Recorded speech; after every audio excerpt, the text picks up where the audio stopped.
Hey everybody, and welcome to another DotP Wednesday Roundtable. Wazoo already has a goofy grin and a laugh on his face because he got to hear the guy yell, "Ah!"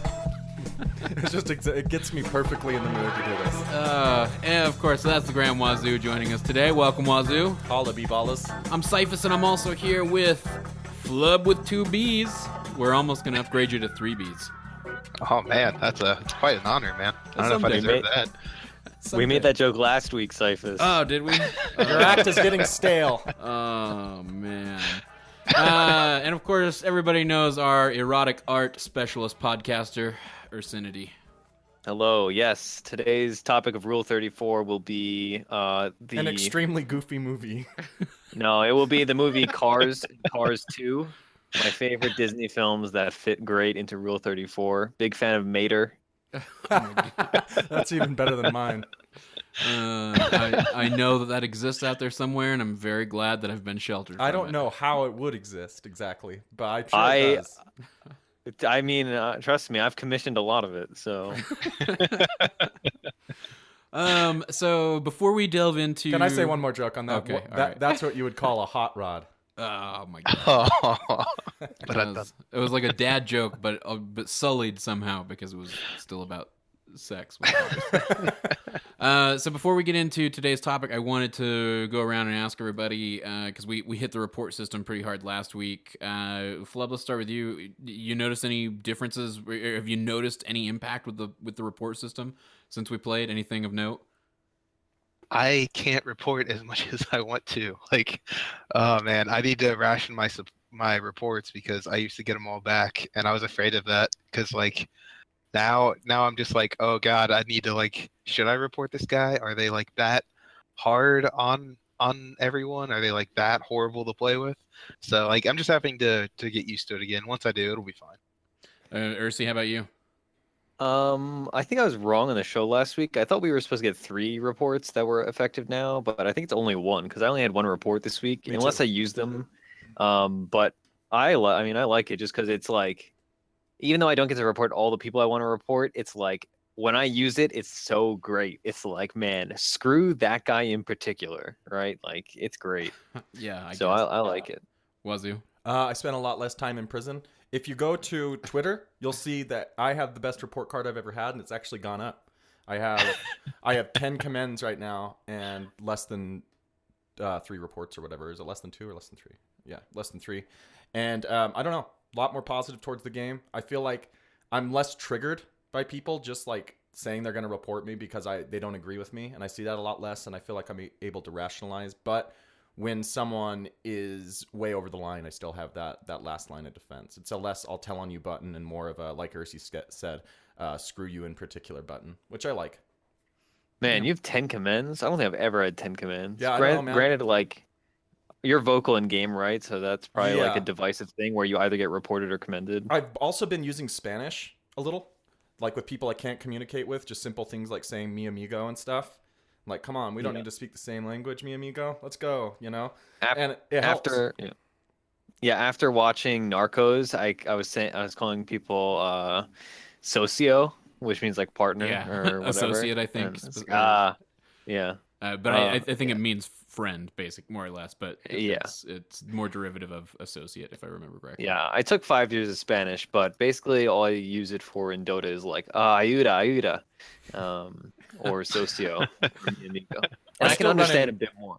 I still run into I know we've discussed this before, but a lot of racism when I use Spanish. They'll just be like, "Oh, you like a burrito?" And I'll be like, "Dude, I'm white, man. Like, I love burritos, but it's like, don't assume based on all this stuff, and don't be a racist jerk. Let's win the game." Well, or even everybody remembers, Mr. Blue. Mr. Blue speaks Spanish, fluent, and frequently, that's fucking. I hate him for that. Like, I really wish that I was fluent in Spanish. I would love to be able to communicate with the people who run into our servers, or even just to provide translation. Like, I'll bet it's better playing. I'll bet if you pop into a game playing with Blue, where you've got a split team, 2 Spanish, 3 English, it's nice to have Blue be that third English, that third Spanish player, both, to provide that little bit of extra coordination. I've always said that I run into, and this is like a whole large tangent, but I bring this up on Discord all the time when people are complaining about Peru or whatever, because it's a very common like complaint among all NA Dota players that are like English speaking and only English speaking, because it's an easy scapegoat, right? But the thing I always bring up is that in my games, and obviously this is highly anecdotal, but in my games, I more frequently have people ruining games because they're like, "Oh, Spanish Peru, good game," and because they're an English speaker that can't speak Spanish, and they just like rage because somebody on their team, like oftentimes only one person or like two people, start speaking Spanish, and they just freak out and like have a meltdown because they're like 13 or whatever. Every game, Yeah. and it's like, nope, that's what you'd call a negativity bias, man. I also, Yes. even when I get into games, one of the things that like will really kill my morale just a little bit is popping into a game and hearing that guy. And I know I'm almost positive I brought this up on the show before, but hearing that douche say something like, "Oh, finally a team that speaks English." Yeah, Yeah. Because we've talked about that on never the show. coming from a the good casual place. racism that can occur. Yeah. It's just interesting to be stuck in the middle where one group's like, "You're a burrito, bean burrito," and then the other one's like, one guy the other day who was Spanish was calling them McDonald's without the D. Like, That's a ja McDonald's. And That's I a just good like response. laugh. Yeah. But it sucks being the guy that's reasonable and stuck between that, because it goes both ways, right? When that racism occurs or whatever, and you're just have two people yelling at each other in different languages, Yeah. and you're just like, oh boy, What every the game fuck with do I this do shit. now? Man, I get carried by Peru all the time. I'm totally fine with it. Use the chat wheel. I cannot recommend that enough. Yeah. And just hang out, relax. Don't worry about it. Like Yeah. they're just trying to have fun and play some Dota. I'm with you. All right, I want to delve into what we're going to get into today, which is heroes we've been playing recently, but I suppose more probably in Wazoo and I's case, the heroes we've been struggling with. And I'm going to kick it off because I already had one prepped and chambered. And I'm just going to say that I'm having a hell of a fucking time with Luna. As you guys know, I've been trying to play more carries and pick up carries more frequently, and I have like a killer win rate with PA. I have a killer win rate with Spectre, Dusa, Juggernaut. They're all like high 50s, or in the case of Spectre, it's like 70% for me over the last like 3 months. But every time I play, but Luna, I pop down to like 40%. And I play her semi sporadically. I know I don't have a lot of games on her yet, but dude, every time I play her, I feel like I don't know what the fuck I'm doing. I feel like I don't know what I should be building. I don't know how I should be skilling. I've watched videos and I get into it and I get into the game and I start going, well, is it better to do this now? Is it better to do that now? So Flubb and I don't know about you, Flubb, but I know both of us don't generally play Luna. However, we do have Proud on our team, and I've played many games of Proud loving Luna. Like, he loves that hero. And so I actually just pulled up a game that we played in team practice yesterday as of recording. And Proud's build, which he swears by, which I do when I play Luna, which is not often, but he does first point Lunar Blessings that you can last hit. I feel like we recently did a Theory Crafting Thursday on Luna, actually. But he does first point Lunar Blessing and then 2 points Lucent Beam. And then he saves the point and doesn't skill Glaives because you'll push the lane. And then once you're going to jungle, whether it's taking your Ancient stack or taking your neutral camps, like if you have that hard camp stacked up from poles or what have you, then you use your saved point in Glaives. But basically by 7, you have maxed out Lucent Beam, and obviously you get your ult at 6. You can rotate really well right when you hit 7 if you need to, or if they gank you. And then item-wise, I know he does Stout, Salve, Ring of Protection, Mango, and he swears by it. Like, that's a pretty common opening that he does on a lot of heroes. And then I feel like I'm opening. I know I'm opening that way, and I guess I usually go in like treads Aki in lane, and then and then I try to do the Helm of the Dominator. See, you're slowing down your Dom too much. What he does is he does Bassi, Brown Boots, then Dom, and then he buys Raindrop, and then he finishes Aki, and then Dragonlance, Manta Style, Hurricane Pike, BKB. Dragonlance, good item on that hero, right? Because it increases the tankiness, gives you a little bit of extra range. She needs the range. Her range is so short. She's a glass cannon that can like has melee ranged attacks. You know what I mean? Yeah. So it's like that item is built for heroes like that. I guess I just and I've wondered that. I've wondered if Helm of the Dominator is what I wasn't rushing quickly enough. I mean, just think of it like Sven. Like, you don't finish your power treads on Sven before Dom. Like, you go brown boots Dom. Unless you're bad. Bad players like Well, that. unless you're I fighting. Like I do that because I don't know. I guess I like learned in a meta where people weren't doing that as much, even back to the time where people built like Mask of Madness and pubs on him and stuff, and you needed the treads for the tank. But with Luna, one thing that I think knowing when to get the BKB is important too on a hero like that, because she's the type of hero that if you like go into ult or something and you get stunned out of range and they can just run out, well, your ult's down, you know? So, and then you can get blown up very easily, even under ult in a lot of situations if there's a lot of targets. So not being able to be stunned out and building BKB, I feel like it's an important choice on that hero. Well, in her ult, Also, go ahead. Also, real quick though, Cyphus, what Ursi pointed out there is like really good, and I 100% agree with him. You should listen to like that style of, you should not, you should use your timing correctly to try to get the agent stacked, to get just camps in general stacked for yourself, because that's what the hero is. It's about farming that potential to be able to then have a fantastic mid game.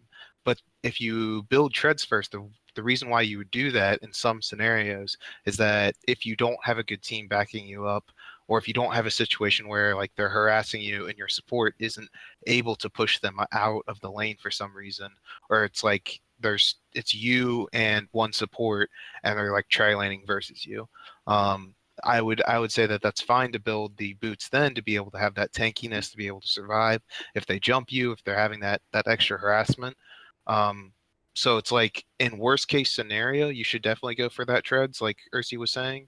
Mhm. But in the best case scenario, if you have people you can trust, if you have a decent support in your lane, then get the items that help you farm quicker, not the items that help you survive.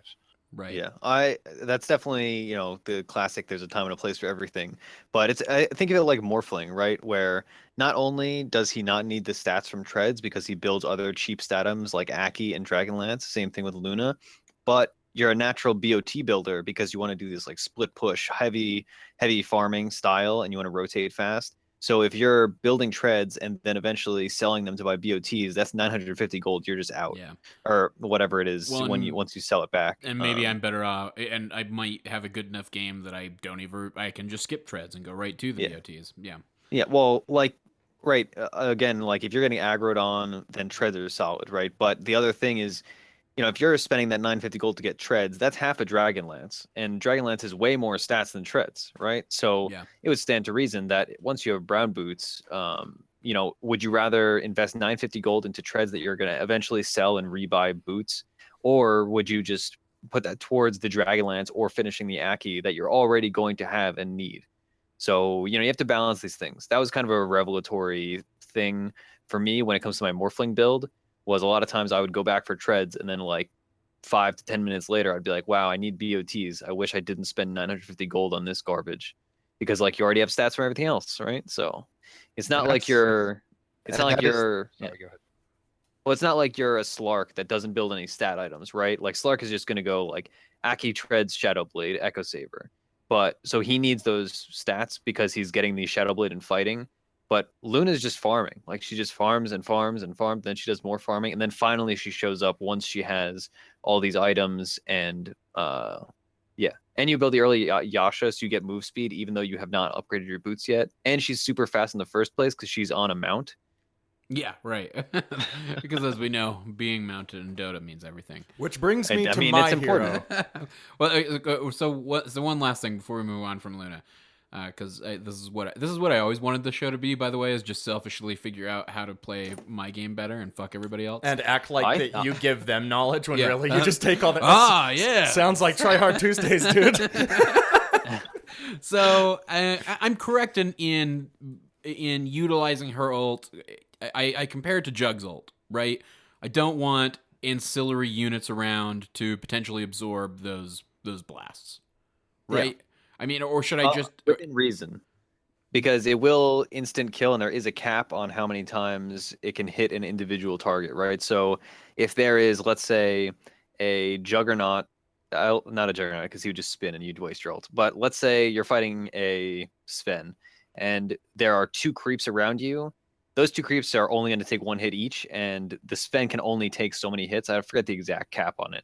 So it's really not a huge deal if there's like 1 or 2 things around, because you can't spend all the loosened beams on the one guy anyway, right? So you may as well get something out of it. Yeah, you'll kill them a little slower, but so it's not like Jug, where Jug can feasibly get every single Omni Slash hit on one target if he's on that target, compared to Luna, where even if you only have one person near you, you still can only hit them a certain amount of times. Okay. I believe that's 4, by the way, Ursi. Yeah, I'm actually looking it up right now. Yeah. Okay, so total beams at level 1, you can actually, if it's at level 1, there's 5 beams sent out, and there's a 5 beam per unit max at all levels. So at level 1, you do benefit from it being only on one target, so only next to one person, no creeps. At level 2 and 3, it goes to 8 total beams and 11 total beams. So that's when you have some leeway, and you can say, all right, well, if it hits a couple creeps, whatever, because otherwise those 3 or 6 beams would go to waste. Right. I mean, it's doing enough damage that it's going to kill those creeps in a hit or 2 anyway. Yeah. I forget if it works like Jug ult and just instant kills creeps. Also, let's not forget that when you have glaives up, you can actually like nuke through some of those units while it's like you can start like hitting the creep wave and clearing them really quick, so you can just run out and engage with the ult. Yeah, and just like what you do. They'll die on 1 beam anyway. Yeah. Yeah, okay. Can I talk about my mounted hero? Yeah, I guess. Mirana. Been playing her. Been loving it. Oh, me too. Throwing arrows like Brett Favre, man, and missing every single one pretty much. But deflated arrows. The Nomo arrows, pretty much, is what I'm throwing, and that's a term in .p from Denomos. Every arrow that he misses was just a scouting arrow. Yeah, scouting arrows. Yeah, but I don't know. Every time I feel like I'm getting better at arrowing, I have a game where I just can't seem to hit shit. I can't really hit shit, and so it's like I am getting the concepts of, okay, that's where the hero's running. They're obviously going to take this path, but then they just juke me every time. Like, I'm the most obvious man in the entire NFL, man, and they just juke me. And I don't know how to land an arrow like that, I guess. Like, if they see it coming, I'm screwed, like 90% of the time. The only ones I can really seem to hit these days are when they're caught by surprise and it's like fogged, I guess. Are you using the fancy cosmetic arrows, or are you just using the vanilla regular ones? It's just a normal one. Okay, good, because the cosmetic ones are actually way worse. Like, they're way more visible because they're super bright. Anyway, I've been playing a ton of Mirana too. Are you playing this roaming or in mid? I've been playing it as 5. Okay. Like roaming still. Roaming 5. I'll pick it as a roaming 5 when I see someone that requires minimal babysitting in lane, but I can still kind of rotate back, ward, and threaten with the arrow. And that I've noticed that I don't know, the tension being there is sometimes better than even landing the arrow. It's like when a pudge comes down into your lane, and he's just sitting there waiting to hook you, and you have to go back behind a tower or something. But at the same time, like, I'd rather be hitting those arrows, and like, Mirana these days, isn't she not even about the arrows anymore, right? I think we were talking with Roland about this. Like, isn't she better? Aren't you better off just having her probably in a more like farm intensive position to just get that ags right away? Well, she can actually farm now, which wasn't, when I was learning the hero, wasn't the case. It's just a lot of little things, to be honest, man. Like, things I didn't know about the hero. Like, the other day, I went to arrow. Mirana said, perfect. But in the cast time of throwing the arrow, Bounty hit me with the shuriken, and the arrow didn't cast, but it, like, was on cooldown and everything.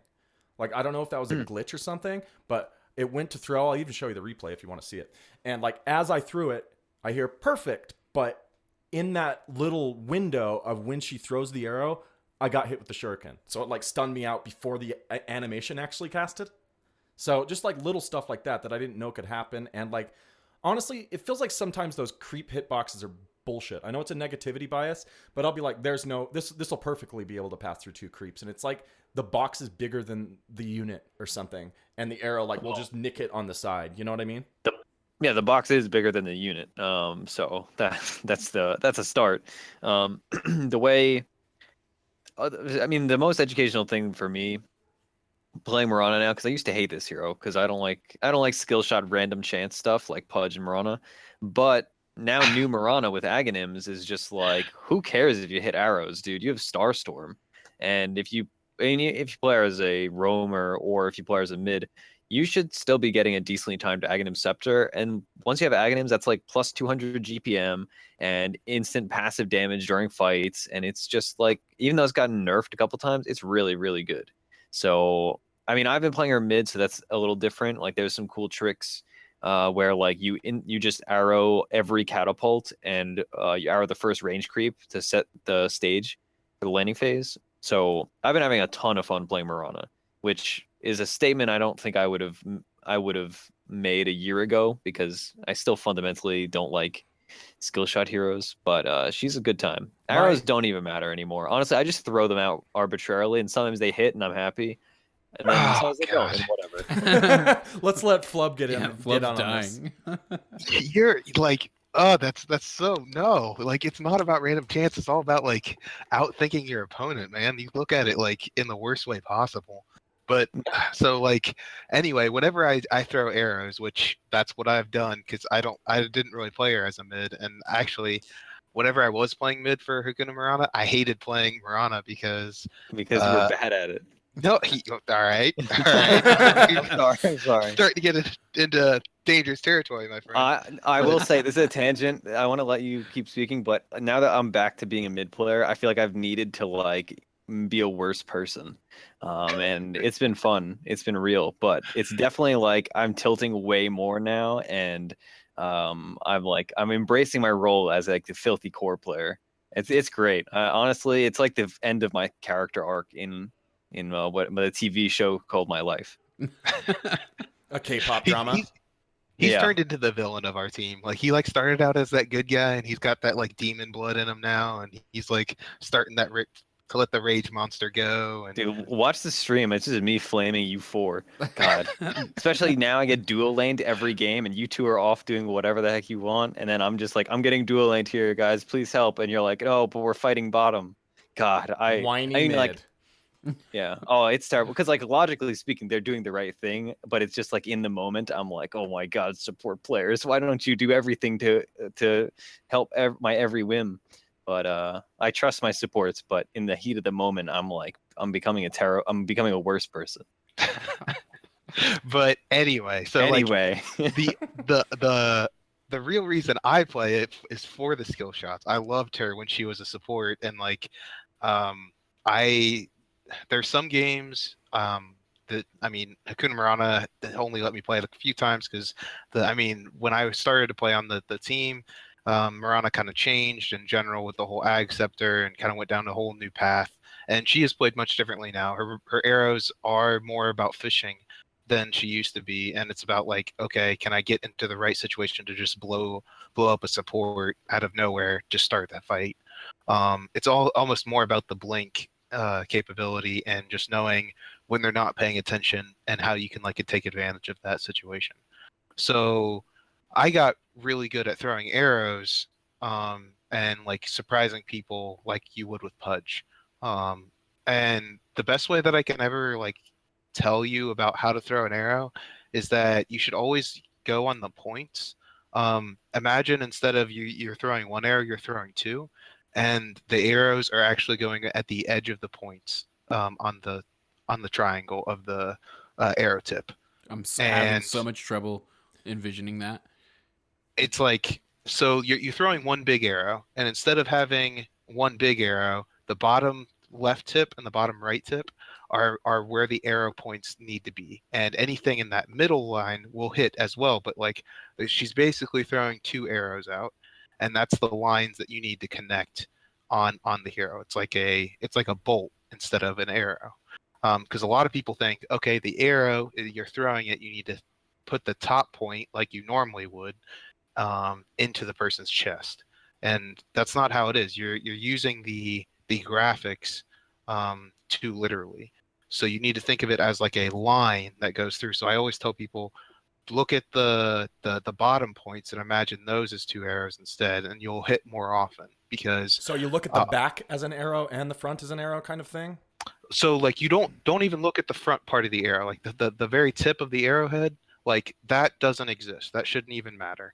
You should look at the back points of the arrowhead, where if you want to look at the Triforce at the bottom part of it, that's where you're wanting to aim. Like the back tips are actually arrows pointing forward, and it's that line that you can create in your mind.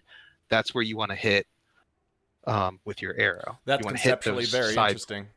Because there's no bonus if you hit them with the tip of the arrow. You know what I mean? It's not like there's no additional stun or damage, but it is based upon distance. So yeah, that helps me quite a bit, because I'm looking like I do angle people off, right? But it's like I'm not looking at the entire graphic as something that can stun. I'm just looking at the arrow tip. So that's conceptually very interesting to me. Yeah, right, because if you... Sorry, I wanted to elaborate on real quick. So if you, like you said, you're going after the creep, you're going after a person that's around the creep and you can't get them, they're just like using it just right. How I always do it is I aim, I know how big the width is and where I click. So if I know that side tip is actually just going to skate on by the creep, it'll generally hit the hero in the back, because the hero is a bigger target. And if I can just skate that creep along the side, it'll guarantee that it'll smack that guy in the face. Yeah, you also see this when you watch people do the Shadow Demon Mirana combo. You can see the arrow go all the way through the thing, and it'll still hit the person. Same thing with the OD Mirana combo. It's all about you the back mean why of the they're arrow. in the whatever it's called from Shadow Demon, the imprisonment or whatever, like as they come out, it's passed through that point, but it'll still stun because it hits them as they come out, kind of thing. Yeah, because it's not based on the tip, just like Flubb said. Like that was how I learned about this. I was gonna say that I've heard the word tip way too many times in the last 5 minutes without a dictionary. It's not all about the tip, boys. You heard it from Flubb. Yeah.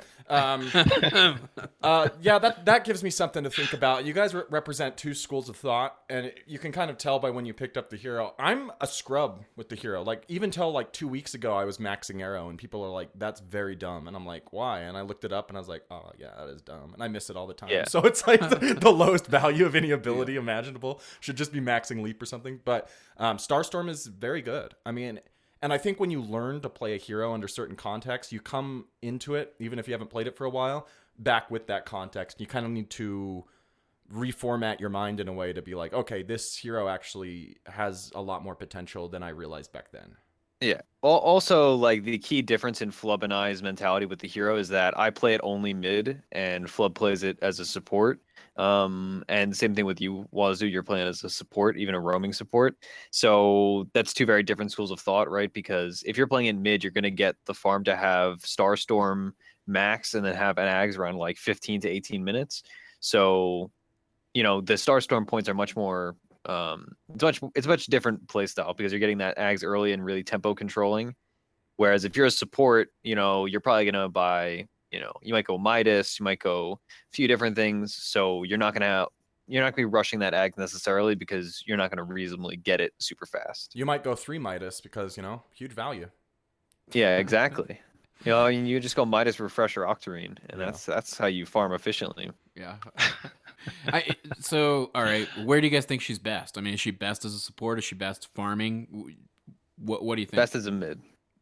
She's definitely a good support. But Pudge is better. And if you're going to play her, like, she's so good mid, and she's good as a mid that can rotate around early compared to other mids that are not as capable of roaming. So, like, in the game, also she's good at pushing, which is nice. But in the game that we recently played yesterday for Hakuna Mirana practice, we played Proud Luna, Faf, Ogre, Offlane, Skrunk, Beastmaster, me mid Mirana, and then Flubb roamed Bounty Hunter. And Bounty Hunter Mirana is a really classic combo because obviously, or like Slardar Mirana, because you want the vision to get arrows more accurately. But this was like a really clear push comp, right? Flubb roams around, gets kills, secures our lane. He buys an early urn, and then he ends up building Guardian Greaves mech. And then we have, Luna plus Beastmaster and Ogre is just like a force to be reckoned with all those ads and stuff. So Mirana fits those kind of comps that are very mid-game. Like right when we were hitting our like high grounding point was when I had my Aghanims and Aki Bottle and Brown Boots and Magic Wand, and we're just running at them. So she really excels at those kind of things. Also, if you pick a greedy mid, she doesn't take a ton of farm off the map in the like in ancient sense, or in the really early game where she's just sitting in lane and like maybe arrowing some hard camps or what have you. So she fits some different drafts, and she scales well, though she's not going to scale as well as other heroes. So if you're looking for a really farm intensive like late game mid, maybe don't play Mirana. But if you need some wave clear magic damage to round out your comp against, like, let's say, any hero that's weak to magic damage, Do people just ignore her ult or something? Like, I never hear it talked about or brought up, and I feel like at our level at least, it's pretty damn good. Maybe not at yours where they buy sentries and dust and stuff, but at our level, just being able to smoke or go under her shadow walk or whatever it's called, and moonlight shadow, and just go in as a team and just run up on some fools, like, that's good at our level. Yeah, no shit. Yeah, I mean, it's good at our level too. I know, like, Flubb and I'm sure we both have instances where you're not carrying dust because you're like, oh, well, they don't have any like regular invisibilities, but then, suddenly they have moonlight shadow and you're caught off guard. I only get 1 point in it because it scales pretty poorly in my experience. Right. Yeah. That's and a I good want thing to to think about. Like, I played just 1 point at 6, and then I just go stats after I have all my other abilities at max. Because, like, the scaling wise, if you look at it, the cooldown gets lower, but it goes from 140-second cooldown to 120 to 100. But then the fade delay changes, but only by like 1 second. And I'd rather have some stats. I mean, it might be worth it, but that's just me personally. It's definitely not worth it mid, but as a support, it's definitely worth it because it's about getting that turnover rate, having that ganking ability. Like you guys are saying, it is great, even at our level, for us to use that ability to quote unquote smoke into the jungle with all these invis heroes, but you don't use it in that scenario as often. You use smokes for that, and if you can use it as a saving mechanism sometimes, that's an important distinction. And it's also what's important, like you said, they can carry dust at our level, but a lot of times if you play it correctly and you hit your ultimate and then you TP to go help them out as Mirana as a support, you're going to be invisible when you TP in, so they're not necessarily knowing where the arrow is going to come from if they have sight of you. If they don't have sight of you, you can maybe walk up on them and then starfall them, like in the right situation. Just because someone has dust, it doesn't mean that they're dead. Even if they're invis, because they can still move around and have a chance to get away. It's about trying to use the elements of surprise in the right order, in the right fashion, to not only help your team, but to help you get into the situation to help your team. And you got to look at those situations for a successful era. And I know I mentioned being in a place where they can't see it, and so that's interesting. I think a lot of the times I'm just too obvious. Like, I'll jump in and throw an arrow and be like, in the bag, and it's misses completely, because I'm not looking at her abilities on both sides of the coin. I don't think I'm not looking at Moonlight Shadow for being something great to get out of a fight and engage in a fight, and I'm not utilizing smoke efficiently. So yeah, I'm just looking up on Dota Buff, and most Mirana mids are maxing her ult by 16, but a not insignificant number are just getting 1 point in it, and then either getting it second level at 14 once you have all your other abilities maxed, or just only keeping that 1 point and getting stats. Personally, I really like the stats, but that's just me. Yeah, I mean, I totally see your case for that. I mean, I guess that fade delay makes sense to me to want to get that down in particular. I'm with you that the cooldown doesn't seem incredibly worth it, but having that fade delay, I mean, I don't know. I guess against decent teams, they're going to start carrying dust. They're going to start really, planning for that by the time you're getting that fade delay down to 1.5 seconds. But at our level, I mean, we'll get wrecked by invis heroes. We'll have, I see heroes escape with fucking shadow blades all the fucking time, and I'll be a 6-slotted carry, and I'll be begging my team to carry dust. I'll be begging my team to carry sentries, and I'll look through everybody's fucking inventory, and they'll have 2 open spaces. They'll have 2 free slots. They'll have supports without It's a waste wards. of money, bro. It's a waste of money. It's interesting, the whole psychology on that, and we could probably do a whole episode on that. But watching someone die to the same thing over hundreds, if not thousands of games, and just continue to look at invisibility like, what the hell is this sorcery, when Oh, there's yeah. tools there to deal with it. It's fascinating. Well, hilarious. it's always just a surprise. Yeah, it is a surprise, but it should only be a surprise. In all reality, it It's should a only surprise be a surprise the first time. once. Yeah, right. It's a surprise the first time. After that, it's hilarious and stupid shit. Yeah, it was Wazoo. I mean, I think Wazoo. It's probably documented in the archive somewhere. You more or less saying, that invis is countered by 160 gold worth of items. You know what I mean? And it's true. I've said a lot of profound shit. You're gonna have to narrow it down. But it's true. I mean, it's one of, and that's how I've always kind of looked at it. Is the moment I see, especially when I'm playing support, the moment I see somebody go invis with a shadow blade, it's time to get dust. It's time to have it. Yeah. There's no reason not. It's just so nowadays we see a lot of like cores building Silver Edge because A, it's really good for stats, but B, the big thing with dust is that people can't carry it past like 30 minutes on cores especially, but even supports, if the game gets late, like I was playing a game, God, what hero was I playing earlier? And I had a Shadow Blade, and at a certain point it was like, well, what the heck is he going to do? Like, he's playing PA and it's 45 minutes. Like, he can't carry dust. He has 6 items. And if he does carry dust, then, he's not carrying a vital item to his success. I was playing Magnus, and I was doing the really good build nowadays where you do Treads, Bottle, Echo Saber, Blink, Shadow Blade, Daedalus, and then you finish Silver Edge, or Silver Edge and then Daedalus. But at a certain point, like, cores just can't carry dust. And then at a certain point, even past that, supports can't carry dust. So Invis is really good, like legitimately really, really strong. And that even extends to the early game where even though people have room for dust, if it's a support, they may not have money for it. Or if it's a core, they may not think to have it. And if it's a solo queue game, then abuse the fact that they're going to tilt at each other when they don't have dust. They're like, man, my supports don't carry dust, freaking noob feeders. Yeah.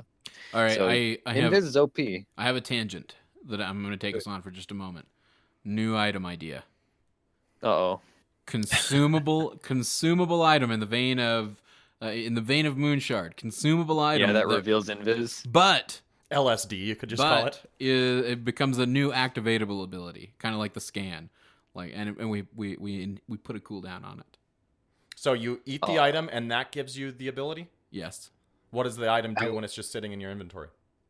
Acts like a gem. Interesting. That would have to be like the most expensive item ever. Like, that would be crazy good. Yeah. A team ability that can like reveal on the map whenever. That's what you're saying? No, I'm not saying when. I'm saying it's activatable. We'll throw a cooldown on it. We can even throw an ungodly cooldown on it. But it's. Yeah, I mean, a lot of people. There is a consumable item for that, and it's called dust. Would be my argument. But I mean, something a little more permanent, accessible. Yeah, I don't know. A lot of people have bandied about the idea of having gems be consumable, but you lose it on death. And I think for similar reasons, this would be OP.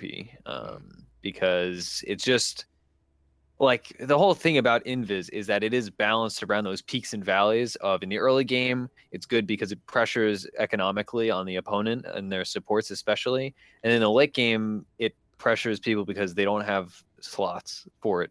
So if you add consumable, whether it's for a scan-esque thing or consumable like a consumable gem, even if you lose it on death, it would just be too good. I really think that it would make Invis heroes even worse. And already there are a lot of things that counter Invis heroes, like Bounty, Slardar, Pit Lord or Underlord, whatever, Dust, Sentries, Gem, and even more stuff. Zeus. Like, there's a lot of stuff you can do to deal with Invis units. It's true. And it just requires peaks investment. and valleys points is interesting because it's like sentry placement and your actual team placement, when that's a huge problem, becomes more valuable later on in the game. So, I mean, I think when they made the change to have the wards double stack, you kind of took care of that problem. That's true too. Yeah. Because when it wasn't stacking, that was just kind of ridiculous, to be honest. Like, you supports automatically. Okay, like you have a TP and then 2 wards, and that's half your slots. Yeah. You know what I mean? And like, now that they've made that change, I feel like there are options because you should be warding anyway. You're totally right. So. I mean, that's how I came up playing support too, was through those days. And right. Those were dark days. Like, those were days where it was like, well, I want to have sentries, I want to have observers, I want to have a TP scroll. Guess I'm only going to have 3 items. Yeah. Yep. Supports were poor as hell back then too, because like a lot of the the ways that supports get money nowadays, they just like didn't get it that way. Like Yeah. support was like make sure people don't die and you have no gold. Like Yeah. 0 gold. You're lucky to have like upgraded boots. Yeah, and don't forget that TP scrolls used to be like 150 gold. Oh, I know. So Oh, I yeah. remember. And boots 450 gold, and mana boots even more expensive because Boots were 500 gold at one point, if I recall correctly. yeah. Like, man, being a support is a tough life. Thank God I don't have to do that garbage anymore. Thank God we've become more enlightened as time has gone Yeah. on. We've put the power back with the supports where it belongs. So Ursi Flubb, you guys want me and Wazoo to tell you what to do on a hero? I mean, I've been playing a lot of Mirana, but we already talked about that. I've also been learning Jug mid. That's been interesting. I fed like crazy the first time I did it in team practice yesterday, but the second game, I did a little research in the interim, and I performed, and it was beautiful. It was great. Okay, I'd love to know what you think needs to be going down with Jug mid, because I've done it a couple of times with some success, but I'd love to perfect it. So the big thing that I learned Jug mid-wise was the build is very different from safe lane Jug. And I have long been on the record saying that Jug is a like idiot-proof hero. Like the hero I really don't like Omni Slash as an ability. I think it's absurd. It's more balanced now than it used to be back when people were doing those like Mask of Madness Mjolnir builds. But I really hate Omni Slash fundamentally as a human being. But the hero's really good, and he counters a lot of mid matchups. That's why I felt that I needed to learn it and practice it. Also, it's great drafting wise, especially on a team, in that you can pick it like in second phase, and then depending on what their mid is, we can say, oh, let's mid Jug, or oh, let's safe lane Jug, because he's just so versatile. Anyway, I was playing horribly and losing mid because I wasn't doing. Let me actually pull both games up so I can tell you exactly what I did wrong. But basically, the revelatory thing was I changed my build from trying to do a safe lane build in the mid lane, which obviously is unintuitive, but I thought would work, into doing a mid-specific build for Jug. So the classic hashtag proud build for Jug in the safe lane is the phase boots, Aki. I'm on the wrong game. Phase boots, Aki, Vanguard, Deso. Or sorry, not Vanguard Deso. I'm thinking about that. Vanguard, Yasha, Diffusal, Finish Manta, Blink Dagger, and that kind of stuff. And then you finish Abyssal. Okay, quick question, because I think I advised Roland incorrectly then earlier today. I thought you didn't go Aki if you went Vanguard. I don't know. I usually do both, and that's how I was winning my games when I was getting to 5K playing solo ranked. When I was playing carry occasionally, that's the build I would do, just because Aki's a really good item. Yeah. Sorry, but Roland. you could easily skip the Aki anyway. But on mid, it's different because if you do that, in mid you do more active builds. So the build that I did some research on and really came to like, and I think I'll be doing going forward, is PMS. Of course, if you're playing a melee mid, you have to go PMS. Even heroes like Magnus and Kunkka. Seriously, actually Kunkka less so. Is that generally accepted, or is that your own wisdom? No, that's generally accepted. Virtually every melee mid goes PMS. I don't think Kunkka does actually. I usually don't, because he has decent armor anyway, and he has a lot of health. But on Magnus mid, every Magnus mid you'll see it high tiers goes PMS. And same thing with Ember Spirit and Jug, and Alchemist is another one. But anyway, so Jug, you do PMS, Fairy Fire, Branch like any melee mid. You bring out your salve, then you go Bottle and Iron Talon, Phase Boots, Aki, Drums, Yasha, Finish Manta, and then in this game I went MKB because we were against a PA or some garbage like that, and then I went Abyssal, and you would go Blink or Butterfly or what have you. So, but standardizing towards the late game. Yeah, exactly. So in the late game, you're building the same core of items. Like you still want Abyssal, you still, depending on the game, want Blink. Butterfly is still quite good if they're not going to be able to build MKBs, depending on what cores they have. And you still want Manta. But basically what you want to do is, instead of building an item like Vanguard that's going to build you up in the early game where you're not fighting, you want to be the Juggernaut that can fight. So I did the drums thing after doing some research on other like top tier Jug mid players. and it was awesome. Like you're moving at like 5,000 move speed, and you're just running people down with blade spin, and you get all the insta that you need from the drums. You can have great like tempo control fighting around those six charges of drums, or pushing, and it's great. Honestly, it was like life changing. And then like the actual mechanical laning phase is incredibly different from playing it safe lane, because since you have a bottle, which you would not have safe lane, what you're doing is you're blade furying down creep waves and then going to jungle camps, or if you can position on the enemy, you just blade fury aggressively at them, and you tempo control because you force their salve early, and then if they have bottle and stuff, you just keep them like on the edge, and then you can do basically if you blade fury, you run at them, and then right when you hit 6, you just kill them instantly with Omni Slash, and it's really like the hero is very tempo based. It's real quick, it's a lot of fun. Real quick question on a distinction here. So if you're gonna go Vanguard, of course you don't get the poor man's, right? No, you still get the poor man's You because you're just building sell it? Vanguard late. Yeah, no, he's saying you get the poor man's first, and then down the road after drums, after Yasha, then you After you pick up, sold it and the item isn't okay. Because I always wonder. I feel like I'm wasting when I go PMS and I'm gonna get a Vanguard. I feel like I should be holding on to that stout so it just builds in. But yeah, I guess I'm just splitting. which you hairs should by in that the point. safe lane, but not in the mid. Not in the mid. Yeah, Yeah. sense. And it makes sense because you and are I'm a- taking way more harassing. And in the I'm a mid, safe lane player, so that's why I just needed to make that distinction for anyone Well- who's confused about that listening at home. Yeah. Also, the other big difference in mid lane is that your opposing person is almost always going to have a null or a wraith band or what have you, damage wise. So you need to balance the damage differential out by having that PMS with the 6 agi. So you're getting 6 damage from that, just like they're getting whatever it is, like 8 damage from their wraith band. Interesting. I'm gonna play some jug mid. I have been stepping up and playing more mid. I'm actually playing the broadest amount of positions, and my MMR is actually finally stabilizing back to the point I'm actually starting to win games. That's good. I can tell you guys this now, but I dropped below 2K for a while just because I was playing so many different stuff, and I just dropped, and I would play like when I was drinking sometimes and stuff like that. And I decided not to do that. I'm on the Dr. Flubb program where I just play one game. I lose, done. Go play something else. I win, done. Go play something else, at least for an hour or two, so I can reset my mindset. Yeah, It's smart. And that's Similar how I to the way get I 10 play commends, boy. I mean, like I said, as a newly reinvigorated mid player, I'm becoming like the scum of the earth or something, because I just like I'm not going to be getting commends anytime soon. I'll put it out. I'll say it like that. all right. Also, the other thing jug mid wise that is interesting, I was kind of proud about because he plays a ton of jug, though he doesn't really play it mid. Is you have to get levels and stats, but you have to balance it weirdly.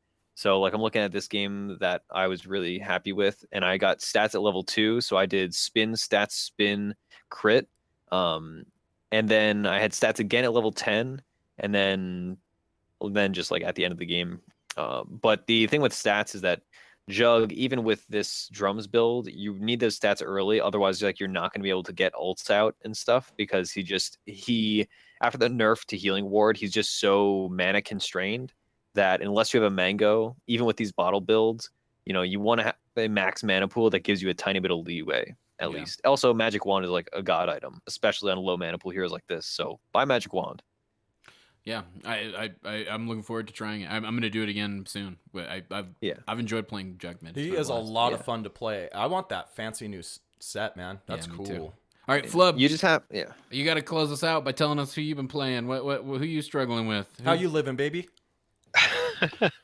Well, I would say that I've actually kind of float around, but the 5 that I feel like that I've been like playing a lot recently is always and forever shall be Pudge. Like, oh my god, I love that hero. I play it all the time. I finally got Proud on board Pudge squad. So hey, I got the sniper support in lane whenever the only decent performance I had on that Saturday extra live stream was when I had a Flubb sniper support while I was playing jug. Cool. I want to see that. I went like 6-0 or 8-0 that game, and I felt like a god. Assassinate's a good ability, dude. It was Shrapnel was crazy good, man. And then also, I mean, assassinate too, like giving the ability to see invisibility. The shrapnel with the with the jug spin in lane was devastating. And then you have him pecking them in the head, and like getting the little mini bash. It's like a chase god. When he originally told me on the show, it was one of our early shows that he let that drop, and I was like, maybe I've made a huge mistake. But actually seeing it in practice, it makes sense. And I mean, different schools of thought, different strokes for different folks. And Ursi, you're definitely a statistical by the books man in a lot of ways. Like, you look at the best statistical way to do it. Flubb's like, he does that too, but he's also by the heart in a lot of ways. And when he knows something's right, that's why he gets the second B. Right. Yeah. Flubb, you know what the B's stand for? Babes. And so there should be 4. Because babes, baby. Okay. Flubb and I have very different attitudes towards the game. I'll say that much. I was very proud of myself because I thought of a really mean comment to make, and then I restrained myself. For the sake of entertainment, go ahead and tell us what you're going to say. Let the hate flow, or hate flow. So, mostly just because I think it's funny, I had to bring it up. So, Cyphus said, "Flubb, what are you struggling with?" And Flubb was like, "I don't know." And I was like, "Should I tell you, Flubb? Should I tell you what you're struggling with?" Yeah, Ursi, what is Flubb struggling with? I don't have a good continuation of that, honestly. Oh, okay. But right. Honestly, actually, it's not even a struggling thing. It's just something we haven't done. But I keep getting dual laned in mid, and somehow we never, I feel like I never have supports consistently in my lane like the other team does. I would like to run some duo mid stuff with whether it's me and Faf or me and Flubb, because you can get away with so many greedy mid, non-traditional mids like Naga Siren especially. In mid lane, if you just duo lane it, if you play Naga Pudge mid or Naga Bane or Naga Warlock or Naga Ogre, Naga or Naga +1, it's great. But I've just been miserable recently because I don't know. You know what? It's like how Proud always complains, Flubb, on our team, where he's like, I need supports in my lane. Things are not going well. I'm losing my lane right now. Please send where are my supports doing? Because our supports are off doing other things. I have that, except when you guys are helping him and not me. And so I'm telling you, man, everyone wants a piece of the Flubb, but you can't all have me. You gotta share it. Only so many Bs. Okay. Suddenly, I don't want to dual lane with you. No, but yeah, I understand what you're saying. That it is frustrating when you just psychologically, it psychs me out so much. Oh my god. You know what you never see at 2K? Dual mid lanes. Yeah. And when you do, it's me mid. And it's dude, I'm just here to help. Oh, is that what you mean, Ursi? You have 2 mids competing for farm at mid lane? Is that what's going on? I've been threatening pubs with that because I've been practicing mid, so I'm I'm not gonna play support games because I need to practice. And so I've been threatening people with that recently because I'm playing mid, and if I have to do a mid with you, that's fine. But I'm practicing Mirana or whatever. But this is kind of it feels like a meta change gradually, where there used to be duo mids in the sense that you'd have Mirana or a Pudge threatening mid constantly, and they would be throwing arrows or rotating. You still have that some games now, especially with Pudge often now, but nowadays I'm seeing more straightforward 2 people mid. The other day I played a game and I forget what the other hero was, but there was a Bane, a 4 or 5 position Bane, and it wasn't he was threatening from the sidelines. He literally just sat in my lane and he would just dodge the creep wave, sit behind it, and then just punch me. And I was like, what the heck am I supposed to do here? And man, that takes all the fun out of being a mid player, honestly. That's why I stopped being a mid player years ago. And getting back into the swing of things is rough. Getting dual lanes sucks. It's actually the most annoying thing in the world. Yeah, see previous episode about switching positions. Yeah. Oh my god. It's the most tilting thing. Maybe that's why I'm tilting more. All these freaking Pudge players that are just sitting in my mid lane. Oh, it's so beautiful. Warms my heart. Yeah, I'd love for you to do it. Yeah, I'm just kidding. He does it sometimes, just not as much as I'd like. Just bring that up with Proud next time you see him on the Thursday show. He wants me down there constantly, and you want me in mid constantly. So you two duke it out on the Thursday show and tell me who's the winner. I'm a little offended. When you guys needed a mid, I put my name in the hat. No callback, man. No. They need you to at least be 2K MMR before that happens. I was at the time, man. I put that on my resume. If you're not able to play ranked with us, that's gonna be a core issue with team practices. I'll just buy a boosted account. It's all the same, man. Yeah. I am that skill. I just need the account there, you know? Yeah. Yeah. Oh yeah, people are just holding you back. Everybody. Trench, bro. McDonald's, dude. All right. I'm going to start closing this thing out. Flubb, I'm going to start with you. Anything you want to add? Any 2 cents you want to toss into the ring? I guess when you're, I don't think I really talked about it too much. Mirana, in general, even though I love her as a support, I think that Ags has kind of nullified her, and it's okay to play her every once in a while in the support role, but she kind of doesn't do what other people have already designed to do better or more efficiently. So if you're gonna play her, I'd play her mid. Offlane is okay. But mid is really her best position, and support is possible, but I would suggest learning Pudge or even something along the lines of like a Bounty or Rookie. Or Kunkka. I'll just say it later, unless you want me to go Yeah, now. go for it. Okay. Go for it.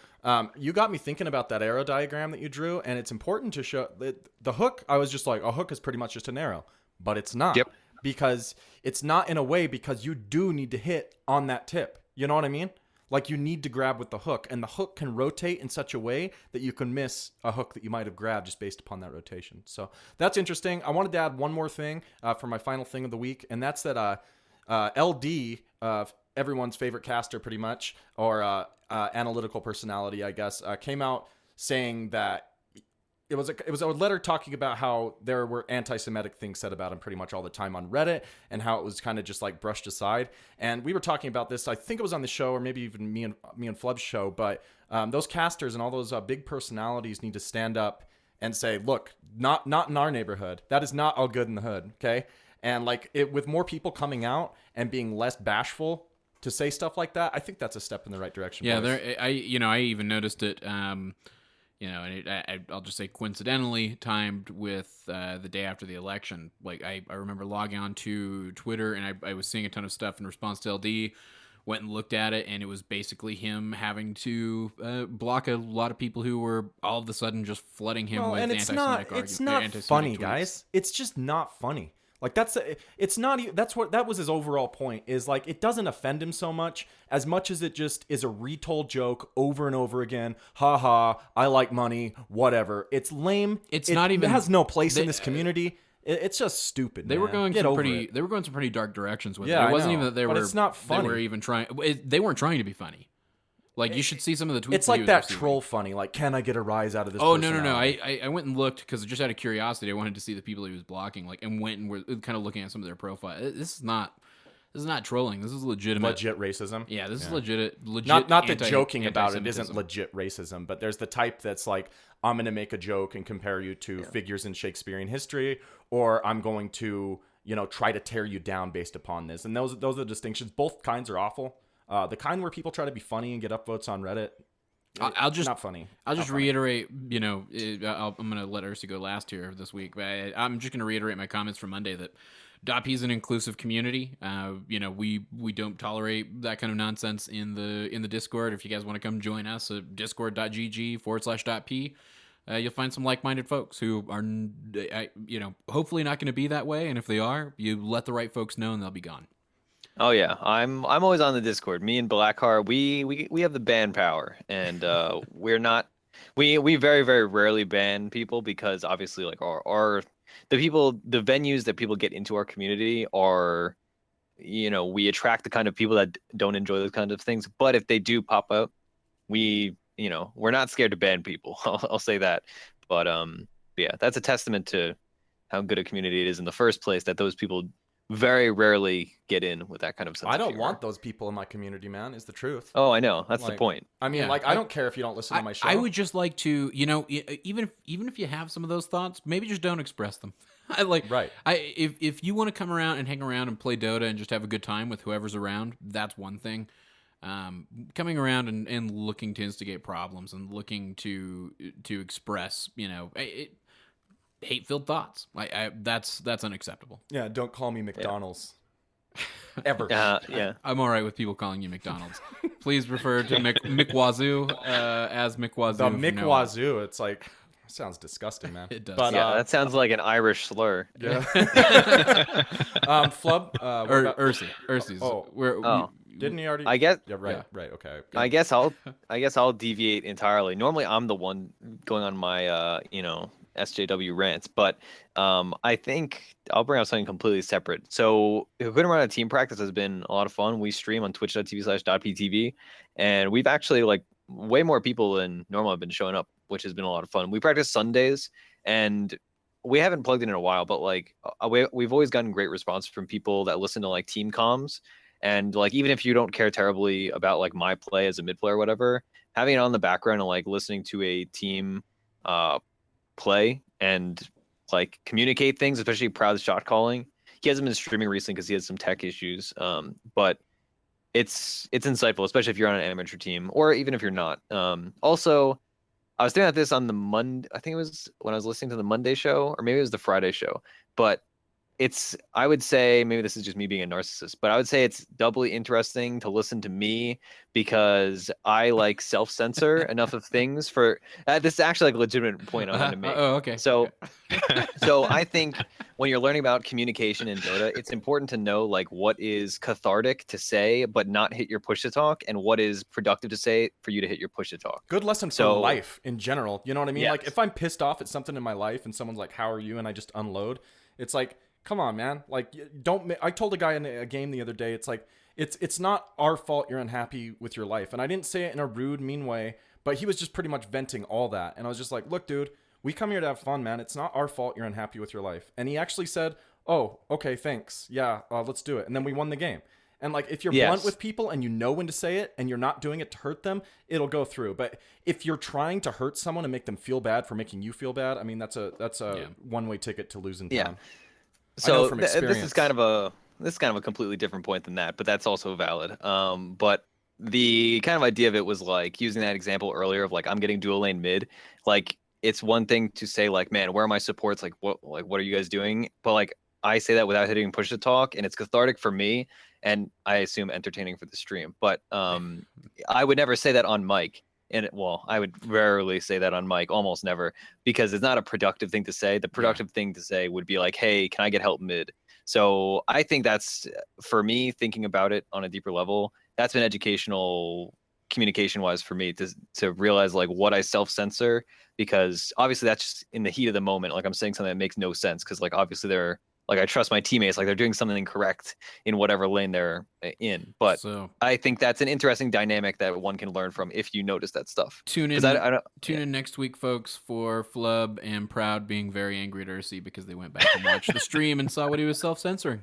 Proud watches the stream all the time, and I know Flubb sometimes does. As very rarely. I try to to get our thoughts and how we communicate well, and then I'm hesitant to do it because of you keep saying shit. I'm man, I wonder if I'll get super pissed at Ursi. Well, all you have to know is that it's stuff said in the heat of the moment, and it's never super mean, but a lot of it is just what is happening, what are people doing, why did they not do X, and it's all it's all very So one of these days we're gonna have a team episode with Hakuna Mirana. I'll be your arbitrator, and we'll go around and we'll talk about our feelings, and we'll see if we can. It'd just be four people mad at me.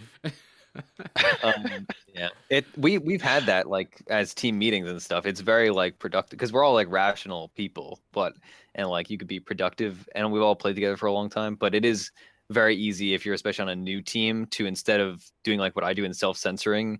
And that even applies to solo queue, but it's very easy to get out of hand if you're on a new team with a bunch of random people and be hey, supports, what the hell are you doing, yada yada yada. So it's careful balance. Anyway, there's a line too. There's a line you gotta and Proud's very good at this.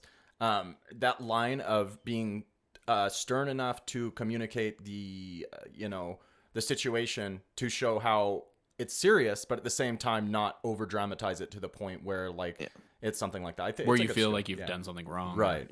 Yeah. It's an important skill to have. Yeah, it's not taking things personally too. But anyway, so long story short, watch our stream. This brings us to the real point of this episode. It's actually an intervention for you, Ursi. We figured this is the only. Fair. We figured this is We'd the like only way you to know to how get your comments make us all feel. Ursi, when you drink, and you play mids against players like Roland and other people by raindrops, you're just not the same player. I never drink before or during Hakuna Mirana team practice. That is a holy place. All right. I'm closing her out. So tonight, if you're listening to this today, Wednesday, you can tune in tonight to .p or twitch.tv/.ptv for the in-houses. Join us on the Discord, discord.gg/.p, and that's how you join. That's how you get involved with an in-house. Ursi brought this up last week. How we always make it like that's how you find out how to get involved. That's how you get involved. You just log into the Discord, sign on up, keep an eye on the stream so that Grouty tells you when the admins have the lobbies running, and that's it. That's how you get involved, and it's a good time. You'll meet some like-minded Dota players, most likely. Folks who are listening along to the show. I know Roland was casting a game last week. I should have casted a game last week with him, but I was in a civ hole and I didn't notice it, and I feel bad. I feel terrible. But I'm going to try to be there this week like I said I was last week, but then I was depressed and stuff for no reason. Definitely for no reason. No reason. I can't imagine a reason that the world may end. Nope. No reason at all. But hey, we still got Dota. So if you guys want to find us, we're at defenseofthepatients.com. Follow us on Twitter at .p_show. I'm at .p_Cyphus. I got at .p_Wazoo. I got at Flubb Dota with 2 B's. It's just at Flubb Dota, but there are 2 B's in the Flubb. So that's how that one works. And of course, at Ursinity, if you want to find each of us individually on Twitter. You can also find the show by searching Defense of the Patients on iTunes, Stitcher, Google Play, all your favorite podcast apps, and leave us a review. That's how you guys help us. That's how we get more exposure. You're the best advertising we've got. You can also find the Amazon banner on the website. Click through that if you want to help support the show, or if you want to support the show more directly, go to patreon.com/Defense of the Patients. Where you can sign up to do replay reviews for $20. You can get a show host of your choice within reason, assuming that, not one person has to do them all. I think we're going to be fulfilling those. I got a list of everybody who needed to do it. We're going to be hitting folks up this week to see who their show host preference is. We're going to try to do that as much as possible. And don't worry, you're not going to ask for Ursinity and then, get me. Okay, that's not how it's going to go. If you ask for Ursinity, you'll get a high-level player from the show as well. We won't screw you. I have a lot of free time. You'll just get me. Yeah, a lot of people are gonna get Ursinity. So yeah, be sure to visit us there if you want to support the show and maybe improve a little bit as a Dota player. Of course, youtube.com/.ptv1 where you can find all of our Theorycraft Thursday videos, the Fafnir replay analyses, and just episodes of the podcast as well. So I think that's going to be it. Remember the subreddit. If you guys want to sign up for those replay analyses from Fafnir, those are free. They take a little bit longer, but they happen. And of course, you can communicate with us and leave comments on the shows, all that kind of good stuff. So, and that's the Defense of the Patient subreddit. I think that's going to be it. Did I hit them all this time? You got it all. Feels good. defenseofthepatients@gmail.com if you want to email us about the show. That one. Forgot about that one. Yeah. Tell us things to talk about next week because we're just kind of meandering about. Yeah. Which is great this episode. But let us know. Yeah, if there's something you want us to get into on the roundtable, that's a good point. We do not plug that often enough. That hey, if you want us to talk about something, we'd love to receive that commentary, and we'll read the emails and talk about it here on the show. So I think that's going to be it. Until next time, this is Cyphus for Ursinity, for Flubb with 2 B's, and the Grand Wazoo, saying good luck and Godspeed.